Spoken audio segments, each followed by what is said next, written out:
We move a lot. I'm talking 9 out-of-state moves as an adult, not counting all the moves my family made when I was growing up.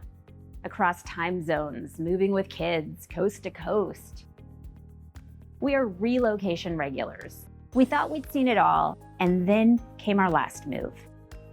Let me add here, when you felt like you've moved a million times, you kind of take the whole process for granted.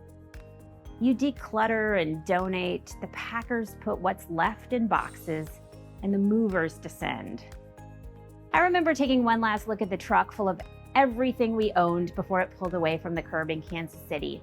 See you in Seattle, the driver had waved. What a load off. We each had a suitcase and our 3 pets in their kennels. It felt light and exciting. Our next chapter ready to be written. The call the next day came out of the blue. Our moving truck had caught fire. Guess the brakes were to blame.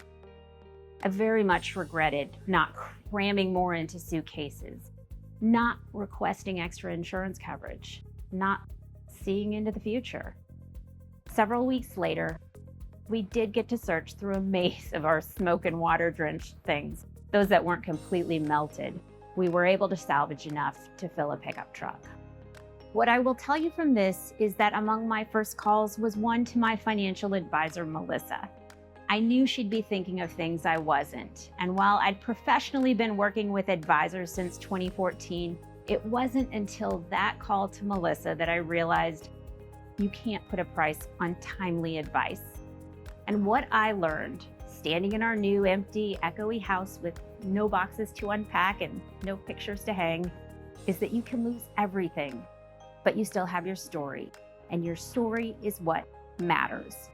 It's what connects us, and it's worth sharing.